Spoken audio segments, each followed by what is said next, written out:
watching Gene Comes Clean, My Life of Excess with Gene Pietragallo, Hollywood actor-producer who shares his life lessons about getting rid of addictions and unnecessary and useless baggage. He asks, who says you can't? His message is do something that you've never done before, revitalize your spirit.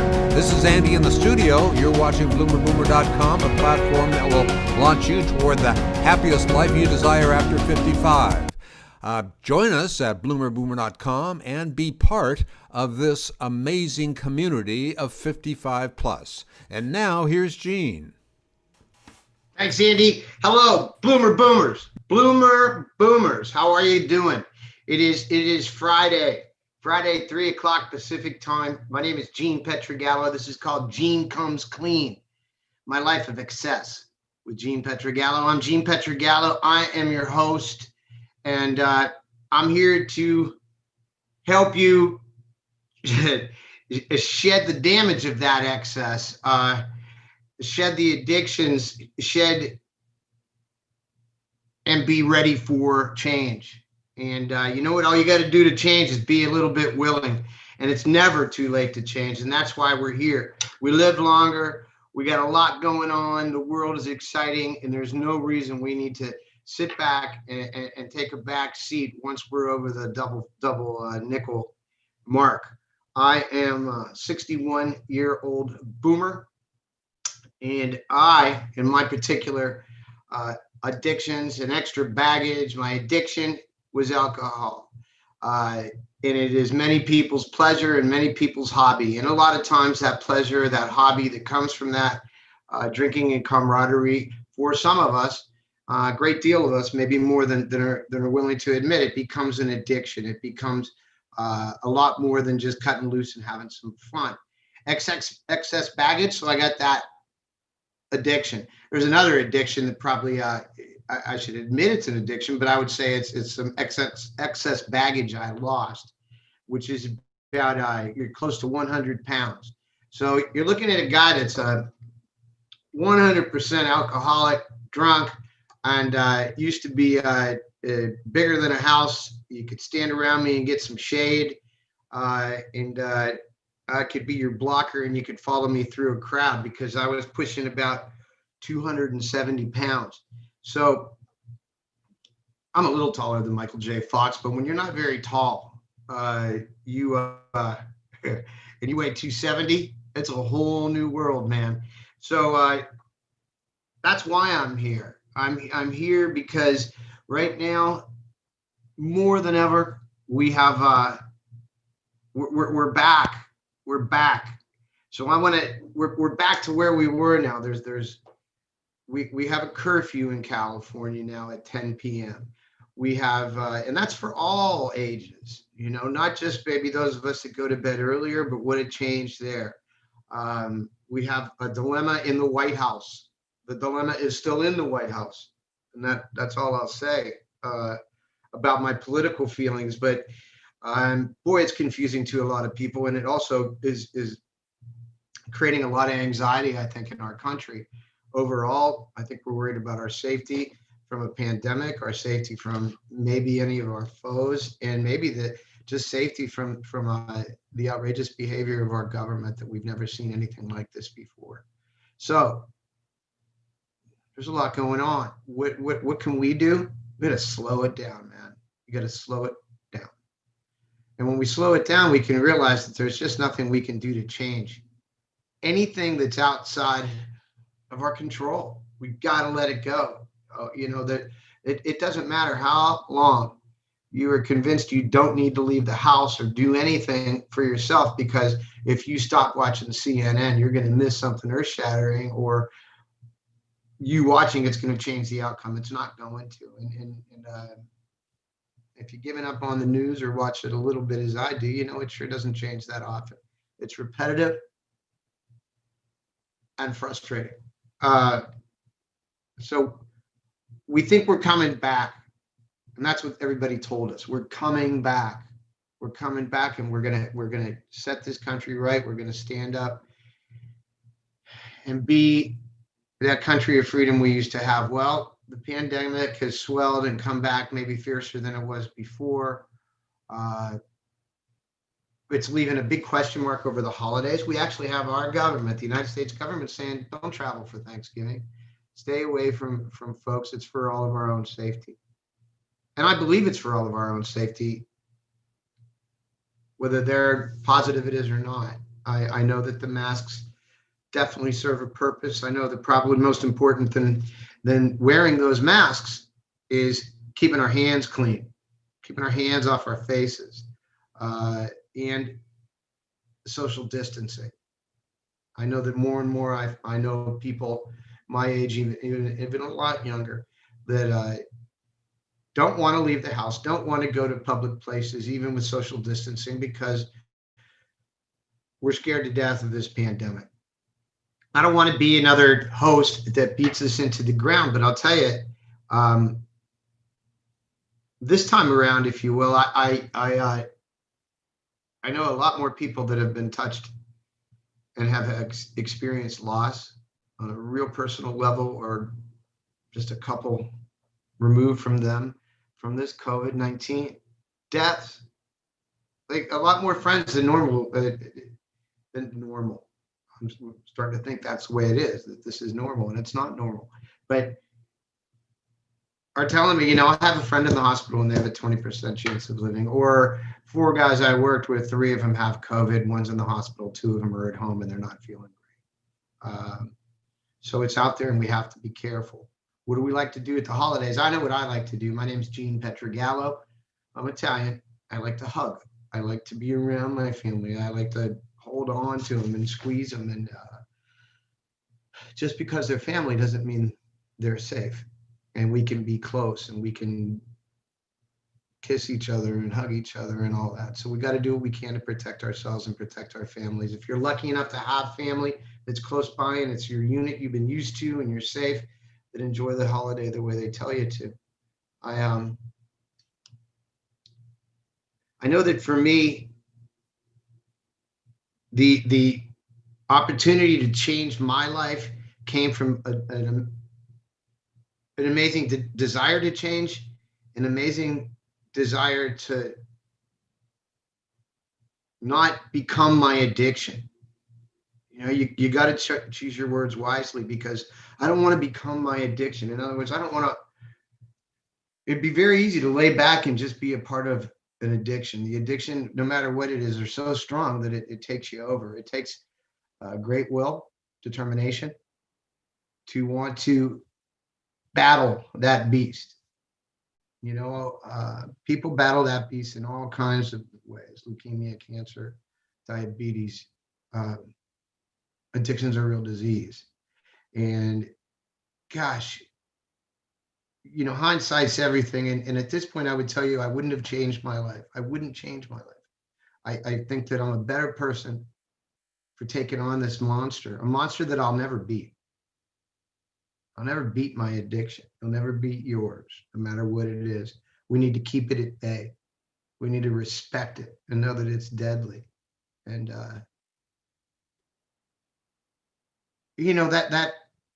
that takes a commitment to the repetition, to the things we used to do like it was nothing when we were younger. Whether it was physical activity or, I know that I was very repetitive and always showed up for cocktails. So now I show up to protect myself from that addiction I developed or I was born with, or all that. There's all kind of theories, and I do not sit here trying to tell you that I'm a professional. I'm in that field in any way. I'm not a counselor. I'm the real deal. I'm the real deal. I'm someone that suffers from everything that comes from addiction, and you find out how similar they all are. And in my case, I found out what I guess I'm trying to relate to you is whatever feelings you're having of angst or depression or isolation, what you learn in addiction is you're not alone. You're absolutely not alone. And you realize you're just one of the many. And as complicated and bizarre as our stories are, when you have a disease that affects the mind and the body, Our behavior is erratic. It's crazy. It's this, it's that. Oh my God, this can only have happened to me. So what a luxury for me to have found recovery through the program that I use. I use a 12-step program. I did go to rehab. I went to a very famous place, and I went there 20 plus years ago. And obviously I wasn't ready. I didn't have that determination or want or desire, because I still thought I was young enough. I still thought this can't be, I'm not one of those people. Everybody drinks. Where I was brought up, that was just a rite of passage. It's what you did, through some examination and destruction. I realized that I never drank like everybody else. Never did. And the first time that I got drunk at a party in high school, my friend Marty, my dear friend Marty, who I don't get to talk to that often, and that's because of my addiction. And I hope one day I can fix that. But Marty had to get me out of that bathroom, and the scene I caused on a New Year's Eve, we're like 16, 17, and it's interesting that from that experience when I was 16 or 17, the first time I got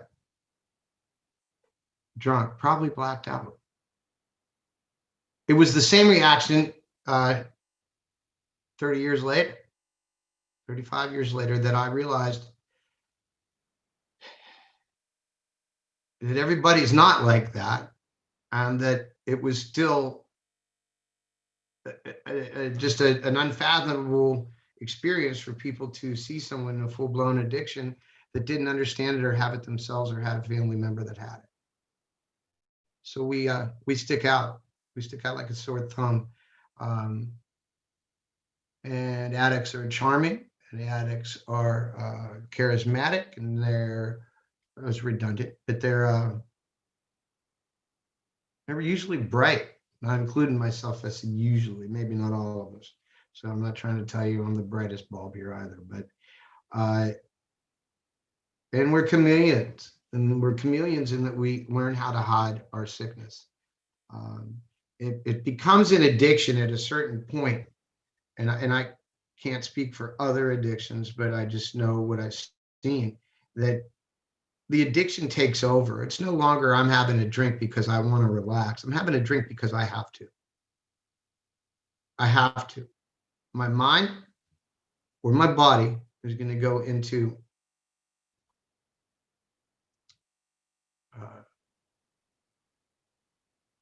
destruction mode. It's going to just start shaking uncontrollably. I never thought that would happen. I'm 40 years old, early 40s, and I'm at a business lunch. I'm waiting for someone to meet me at a lunch. And like usual, I was hungover. Hungover is such a light term for the sickness it used to give me. I was a sales manager at a television station then. And I had to run sales meetings. And every sales meeting I ran, there were these really bright lights in the conference room, I remember. And I would be pushing my finger through my temple as hard as I could through this entire meeting, because there's no way I was going to make it. And then pretty much the rest of my day, and was a position of some authority or responsibility, that's for sure. The rest of my day was, how quickly can I get out of here and drink what took me away from feelings I didn't understand, from a craving I didn't understand. But all the while, man, denial's good, isn't it? I still wasn't like everybody else that I knew had an addiction problem. I looked at people, whatever addiction it was, that smoked or to pills or did this or did that or had a weight problem, and that was them, not me. Eventually, it took a fifth of vodka, which didn't take a long time to get down, for me to look in the mirror and say, looking pretty good, champ. And I would try and carry that out into the world, and it didn't work. When they tell you that the grips of addiction are strong, I went from not being able to drive because I couldn't drive, and God forbid if I was arrested for drunk driving or something, I would be incarcerated for at least a weekend or so, and could have some type of a seizure because I didn't have my alcohol. Alcohol became unfun. Alcohol became something I needed. I needed it more than food. I needed it more than the best relationships in my life. And at some point, I never thought I was doing it, but I can look back a little bit now. It was more important than everyone in my life that I cherish. My kids, my parents, good friends. So I've been sitting here for a few weeks now. Maybe it's 8 weeks. And Andy's been gracious enough to me to let me join this network he put together and to express someone that can tell you very honestly their addiction captured my soul, and it almost took me away. It did take me away. I battled back out of that wet plastic paper bag, and I still do. But every day I get a little relief. I get relief because I understand how powerful addiction is.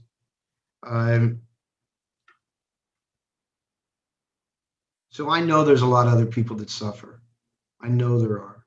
And that's why I'm doing this.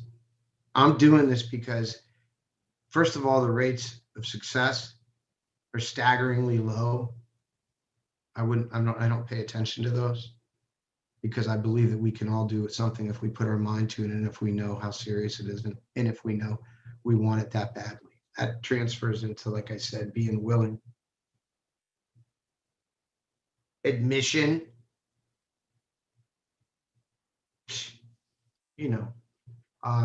admission to yourself first, but even to others that you're an alcoholic. It's still as taboo as it was in some of the great, the black and white films we've seen about alcoholism, and it's really not that. It's a very sneaky disease, and once it gets hold of you, it's really hard to shake. So I went from being that guy that was hard to, and then when I saw some light at the end of the tunnel and had a little time of sobriety, the body's amazing. The body can bounce back. The body can heal. But as soon as I even had a little bit of that, I was just so proud that if you asked me what was new, I'd say, well, I don't drink. That's what's new. You goofball. I don't drink anymore. Not a good way to lead. I was so proud of myself. I'd say that whatever, with people around hoisting their cocktails, and that you want to put a damper in the rooms. No, thank you. I can't. I'm a tremendous drunk. And people can tell when you're sincere, and I was sincere, but I was also blown away that I could. Well, I took that too casually. An addiction is that strong. I took it too casually. So, bam. What went with my addiction? Weight gain, depression, confusion, and isolation. Isolation, like we're witnessing now, no matter what you suffer from. Right now, you could be just suffering from depression. You at home, and be going, I don't get the relationship, Gene, between your alcoholism and the message you're trying to give us. Well, it's kind of all a bit similar. and especially isolation. Isolation means you're spending a lot of time alone with you. And if you're spending that much time alone, the mind wanders. And we can create things that don't even exist in our own head. We can create truths that are not based in truth, but we believe. We can become much more paranoid about situations in the world, etc., than they even actually are, because all that time spent alone blows them out of proportion. So what happened to me? It didn't work. I kept drinking. I kept drinking. But now I didn't have any control over it. I wasn't drinking because I wanted to. And this isn't some weird story. For me, it's my story of addiction, and my addiction, with all my heart and soul, if I wanted to start off that day and said, today I'm not going to drink. I'm not going to drink. I can't do this. The jig is up, my family, this and that. And I somehow, because I couldn't control the craving, because I couldn't stand the pain of the craving, I'd end up drunk. And that wonderful movie, Euphoria, of drunk people? Well, the longer you're into my particular addiction, which is alcohol, the shorter that window of ecstasy exists between you and that drug. And alcohol is a drug. And that euphoric state that your body goes into, it becomes almost minuscule and leads straight to the depression, straight to wanting to escape that depression. And what was I already teaching my body that I did to escape that depression? Drink more. I was never a drinker of, or ever good at it. But all of a sudden, what used to be something that I thought was ridiculous or, not human to do, I could do without any effort. I needed a fifth of vodka a day to be okay. For a long time, when I thought I was kidding everybody, I was still maintaining that job I told you about and other jobs. And, I was, thought I was pretty good at faking and everybody out.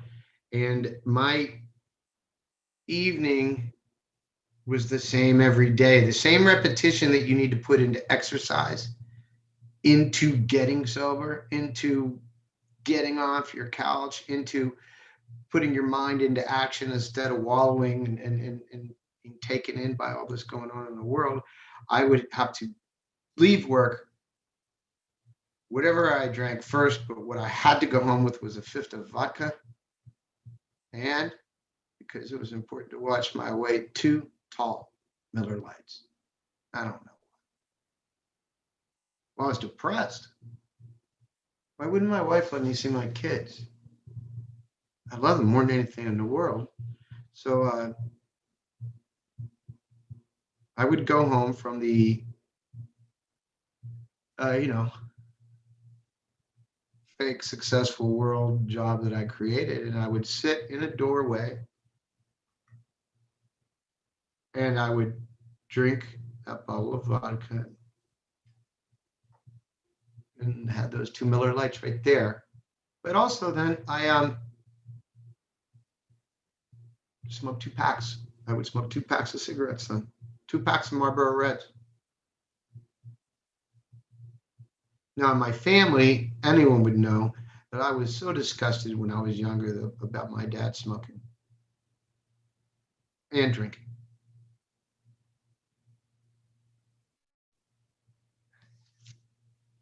And then, like a lot of other people out there, I became my dad.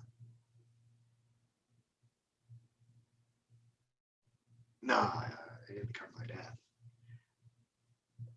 I became my dad to the power of 10. I became, what a freaking train wreck. And the guy that would,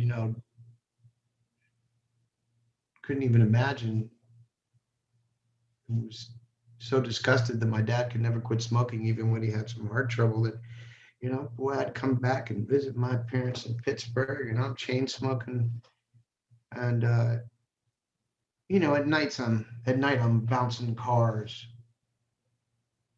off the Liberty tubes in Pittsburgh, and telling my parents the next day I wasn't sure how that happened.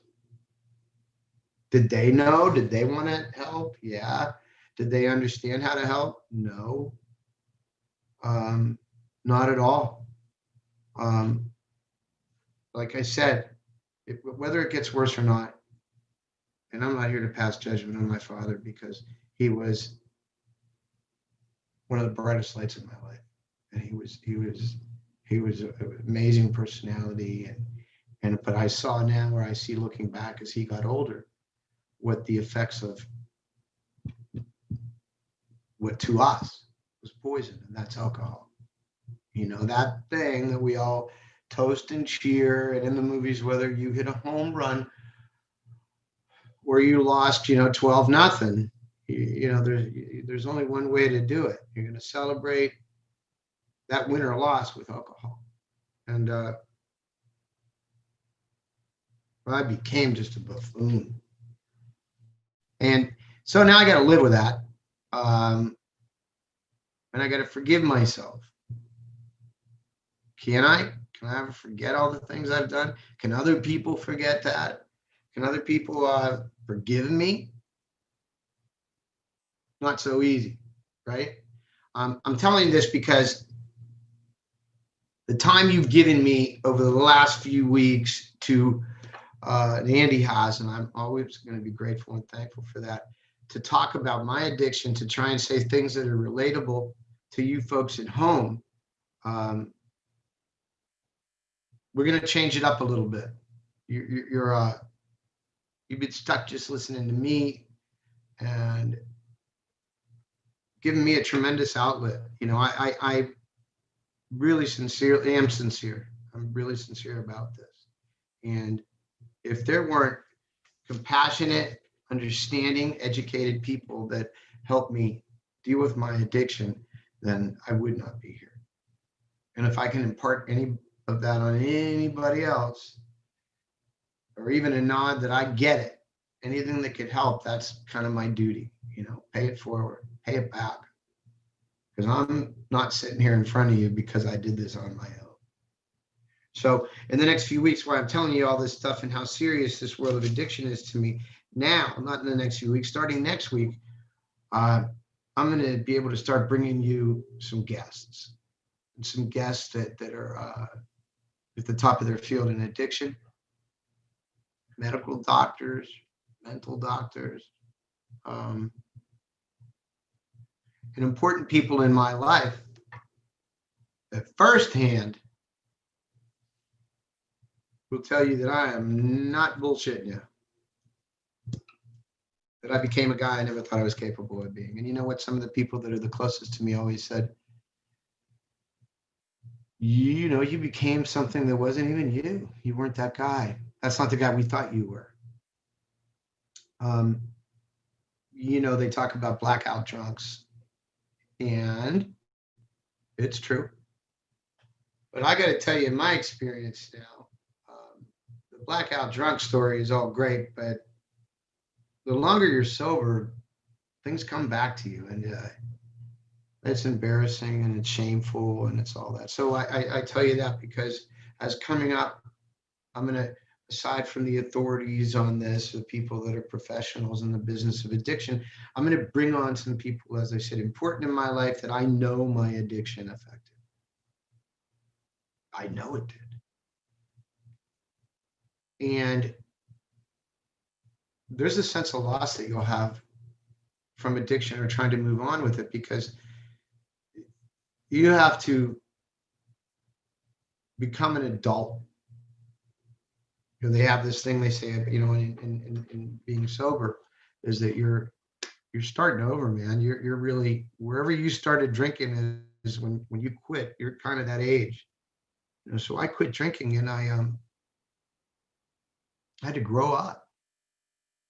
I had to grow up starting at 55 years old. What that shit was that, right? You know, other people are planning their retirement, and so because I couldn't handle it when I was younger. So the task for me seemed a little more daunting, but it wasn't. You could do this at any age and have an amazing life. So one of those people that I know, my destruction stepped right into his life and right into something that was just beautiful and artistic that he created. As Andy said, I'm an actor. I've been an actor since I was a young man. I've worked even in the throes of my addiction. I've been really blessed. This isn't about that. I've been really blessed. I've met amazing people. I've met people that you wouldn't believe that I've met. And I mean, that just, it's been an amazing life. And to that, I will say a lot of that was due to one person I wish I could talk to in these upcoming weeks, and that's my cousin Dan. My cousin Dan passed away, and he wasn't even 70. He was late 60s. And he shared his life in show business and with the celebrity of show business and the I don't know, the whole lights, camera, action thing of it. And I got to see, and as I said, got an amazing tour. And some people took me seriously. They expected me to do the same. So you can only phone it in so often. And addiction sneaks up on you. I would never drink during the day. I would never drink if I worked. Well, when I was lucky enough to be, any work you get in that business, I mean, how hard is it? It's everybody says, oh, you should be this, you should do that. I was given those gifts. By the time I left the daytime soap opera that I was on, I thought it was okay if I was a little jacked up, because, it helped my character. And so this gentleman I'm talking about, his name's Fred Sayeg. And we made a movie called The Encore of Tony Duran. And it was loosely based on my life, an homage to my father, who wasn't here to see it. And in this film, I played tremendously blown out guy that had tons of tons of opportunities as a professional singer, and he was good. And his drinking caused him to lose it all. Well, everybody thought it was I should be the lead in this film. My angel, if you will, in this film was Elliot Gould. Treated me like a son, a nephew. And what they all didn't know was this wasn't a story. And when we began shooting, I didn't even know if I could stay sober to shoot a movie about a drunk.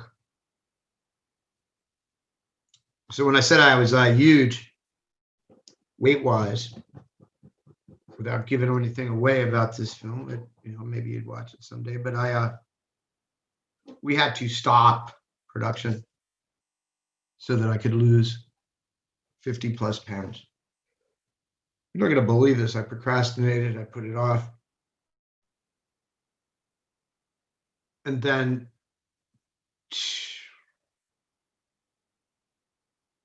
almost ruined the entire production.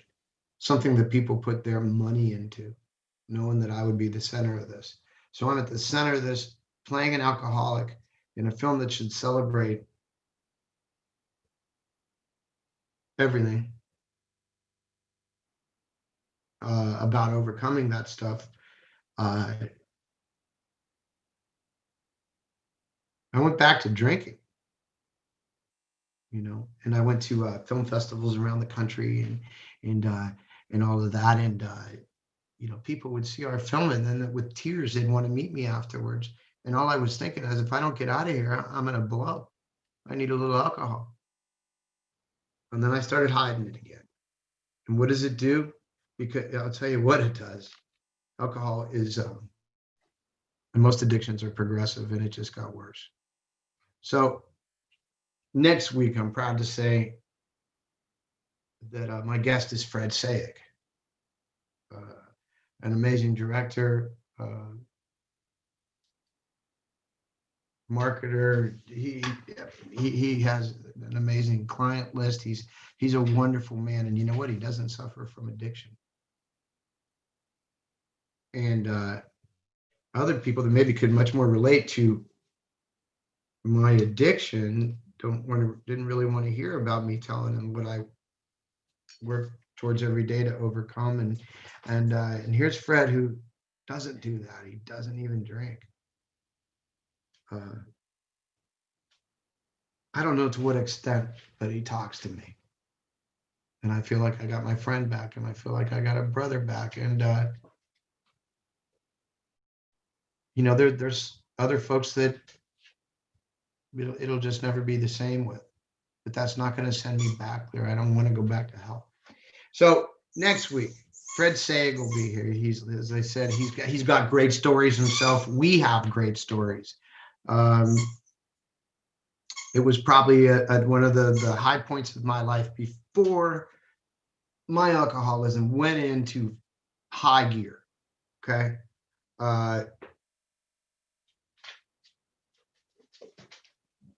Certain people that I never would even imagine drinking around.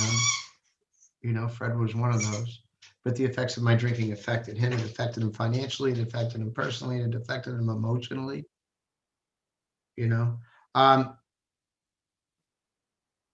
I owe this guy. Yeah, I love this guy. I love him more now.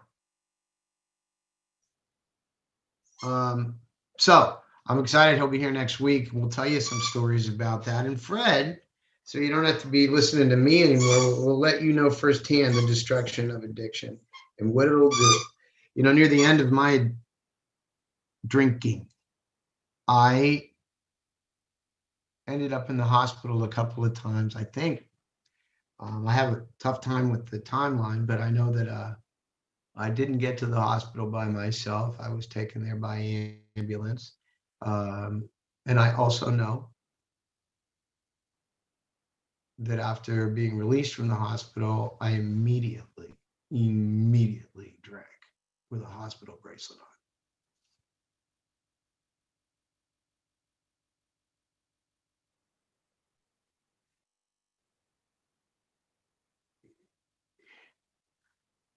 It seems like, to me, it's a fog, but I know that in one of those occasions, I remember people were saying I was bleeding. The way they tell me later is, it seemed like I was bleeding out of my ears and everywhere and all that, but it wasn't. Probably a nosebleed or whatever, but it was ugly. And that addiction had me so tightly around the neck, couldn't stop. I didn't want it. I was sick. I didn't want it. I didn't crave the taste of alcohol. I never liked it. I wanted what was in there. I was addicted to that chemical.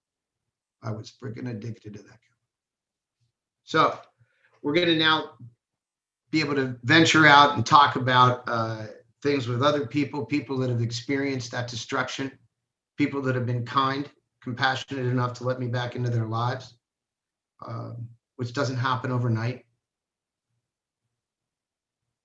And then the loss or sense of losses with other folks that just don't understand that addiction's bigger than you and really can't get past saying, why didn't you just quit? Why didn't you just quit? I guess if it was that easy, there wouldn't be recovery programs and rehabs every other commercial late at night trying to capture you when you're at your worst and maybe most vulnerable and might pick up the phone and spend $30,000 for them to sober you up. Alcohol addiction is a big deal. And with most people, it's accompanied by other drugs, etc. So I stopped smoking. You know why I quit smoking? And it was bad for me. It was bad for me. I went from the Marlboro Reds to the Marlboro Mediums, and that 2 packs of cigarettes was killing me during my nightly binge. And I had to get rid of that, man. It was making me sick. And also, I only drank when I smoked, so I'll get rid of those and I won't drink. Son of a bitch, huh? That didn't deter me. No. I never smoked again because they're bad for you. But it did not deter my drinking. During there's methamphetamines and there's cocaine and all of that. Didn't like that. That was bad for me. I was going to die. I'm going to die. Anytime I would do anything like that, I felt like I was going to die. So I stopped that, never did it again. Don't want to. Couldn't stop drinking. So for me, it's an amazing miracle, but it's a miracle that's out there if you choose it. It's not free.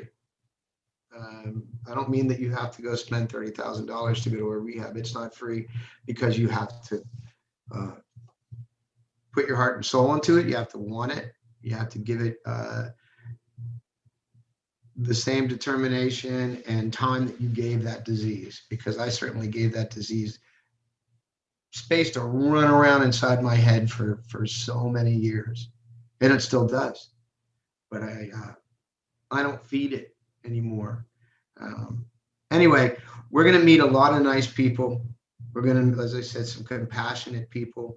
And the next time I talk to you with Fred, it'll be Friday, right after Thanksgiving. So what are we going to do this week?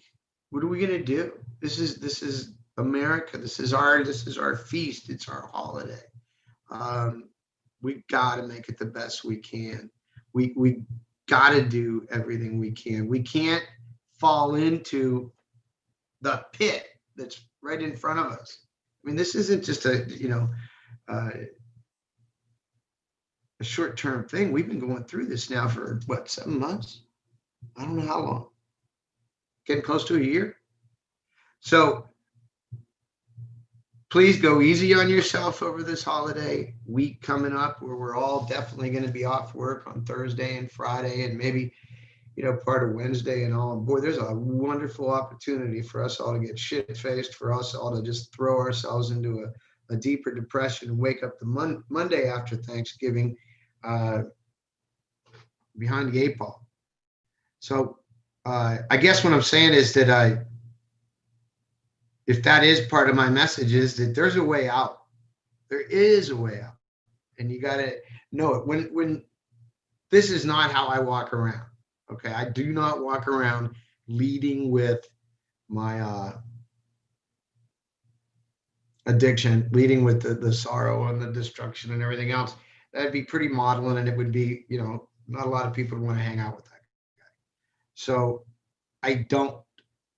But when I talk about this, maybe when people are listening and see just how serious it is, that's how it makes me feel.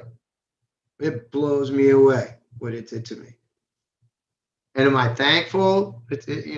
Part of my recovery is spiritual, meditation, prayer, reading. Part of it is just being so thankful to God that life is so beautiful that after all of that, I still have a chance to be productive. I have a chance to give something back. I have a chance to be a good dad, good partner to Wonder Woman, a good son to my mom, who did everything she could to help me, and to my dad, who I think is proud of me and that I know was totally befuddled as what to do for me. Somebody that's alone and you're thinking they might be even doing what I was doing and self-medicating at home and all. If you think it, it's probably true. They're probably doing that. So what can I ask you to do? Reach out to somebody that you know is shut in, that you know you don't hear from, and you're just so used to not hearing from them that you don't really think about a lot. That what is, my friend Joe doing that really is holed up in that house? What is that existence like? Where's his head going? Reach out to somebody, give him some joy. I don't care. Bring him a sandwich. Bring him a nice plate of food. Call him on the phone. Tell him you love him. You'd be surprised what that means to someone that is suffering from mental anguish coupled with a physical desire that can't be extinguished. So, yeah, addiction on this side of it has made me a better person. It made me finally grow up. I think it made me a better man. And I mean it. I don't, as ugly as it was, which is really almost hard to even explain, from the way I was raised and what happened to me and where I ended up and the situations I was in. No way. People would think I'm making it up, but that was me. I became that guy. And you might all have a friend or know somebody like that that's suffering. And you know what? I'm not trying to one up anybody. You don't have to look for the guy that talks like I do. Okay. Probably the reason why I'm sitting here talking to you and want to talk about it so badly is because I'm still baffled of where this thing came from that took me down. I will spend the rest of my life being thankful for the folks that helped me get out of it, to the spirituality that I carry. It gave me hope and gave me the courage to seek help. So that's what I'd like to tell you. And if it's you personally that's suffering, it's courageous to ask for help. It is courageous to ask for help. And it's scary to ask for help. And people always say, you know what? Well, there's an entertainment person that said it. Elton John. What, Elton John and these outfits and this and all that? He does that sober? Yeah, he does. Been sober a long time. You know what he said? How he got out of it? He said the hardest 3 words in the world. I need help. I did that in a hotel room where I thought I was going to die. And it didn't take right away, but it started the road to freedom from that chemical, freedom from my mind not to be caged up. And anyway, I'm forever grateful. So now let's start getting into the nitty gritty of it and listening to the doctors and listening to the people that addiction affects. And that makes me feel good. And it's something that I really want to share. Because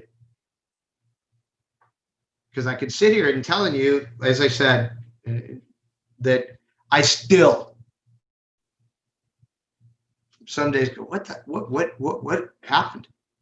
What happened? So there's all kind of things we can delve into. What stops you from even seeking help? Pride? You want to come out and ask for help like that when you're in your 50s, you better throw that pride out the window. You better get a little humble. You better start over. And I've been lucky enough to do that. And I know now that as a boomer and coming out of this, that I got my health back and I got rid of that extra 100 pounds of baggage and my weight, that I have an opportunity to give back and be a part of society and be someone that I'm proud of. It's different than pride. So join me next week. I want you all to have an amazing, amazing holiday weekend, holiday coming up this week.